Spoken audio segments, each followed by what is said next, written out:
नमस्कार दोस्तों, स्वागत है आपका ओनली जियोपॉलिटिक्स पर। रिसेंटली अमेरिकन मीडिया की तरफ से एक बहुत बड़ी और बहुत इम्पोर्टेंट रिपोर्ट सामने आई है। इसे आप एक जियोपॉलिटिकल प्रेडिक्शन कहिए या चेतावनी, पर यूएस बेस्ड थिंक टैंक्स और फॉरेन अफेयर्स जैसी केपेबल मैगजीन में एक बहुत ही सीरियस रिपोर्ट पब्लिश हुई है।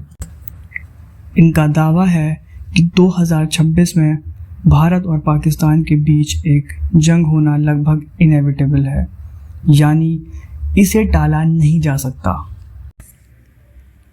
यूएस फॉरेन पॉलिसी थिंकर्स का मानना है कि ये जंग ऑपरेशन सिंदूर से भी ज़्यादा खतरनाक होगी। हैरानी की बात यह है कि इस बार पॉलिटिकल एक्सपर्ट्स कह रहे हैं कि इस लार्ज स्केल वॉर को यूएसए भी नहीं रोक पाएगा। अब यहाँ एक इंटरेस्टिंग एंगल आता है डोनाल्ड ट्रंप का। ट्रंप अपनी हर स्पीच में ये बात बोल चुके हैं कि उन्होंने भारत और पाकिस्तान की जंग रुकवाई है और लाखों जिंदगियों को बचाया है। लेकिन यूएस पॉलिसी मेकर्स का मानना है कि ट्रंप ने ये बात इतनी बार बोल दी है कि अब किसी को उन पर भरोसा नहीं रहा। एक्सपर्ट्स को लगता है कि अगर अब जंग छिड़ती है तो मीडिएशन कराना बहुत मुश्किल होगा। इसीलिए अमेरिका अब एक नया ग्रुप बनाना चाहता है जिसमें यूरोपियन यूनियंस और वेस्टर्न पावर शामिल हो। मकसद सिर्फ एक है, किसी भी कारण इन दो न्यूक्लियर नेशन को टकराने से रोकना, क्योंकि इससे डिस्ट्रक्शन बहुत बड़ा होगा।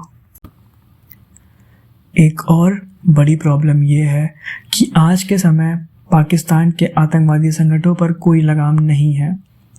पहले एफएटीएफ और इंटरनेशनल सैंक्शन का डर था, पर अब वो रिस्ट्रिक्शंस ख़त्म हो गई हैं।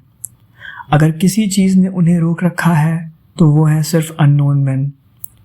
और पीएम मोदी ने भी साफ कह दिया है, अब अगर इंडिया पर कोई भी आतंकवादी हमला हुआ तो पाकिस्तान को उसके कॉन्सिक्वेंसेस भुगतने पड़ेंगे।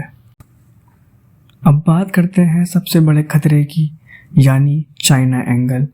चीन अपना J-35AE प्लेन पाकिस्तान को देने जा रहा है, जो एक 5th जनरेशन फाइटर प्लेन है। पाकिस्तान दुनिया का पहला ऐसा देश होगा जिसे ये एडवांस प्लेन मिलेगा।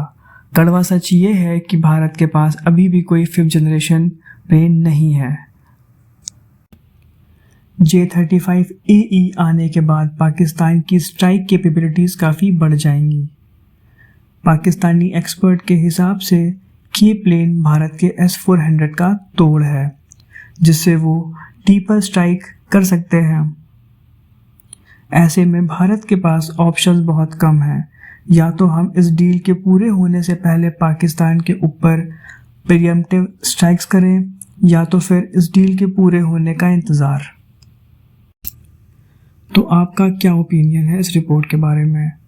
क्या भारत को पहले ही प्रीएम्प्टिव स्ट्राइक्स करनी चाहिए पाकिस्तान पे, या इंतज़ार करना सही रहेगा?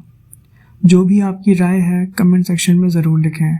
इस टॉपिक पर कोई भी मेजर डेवलपमेंट होगी तो मैं आपके सामने ज़रूर लेके आऊँगा। तब तक के लिए जय हिंद, जय भारत।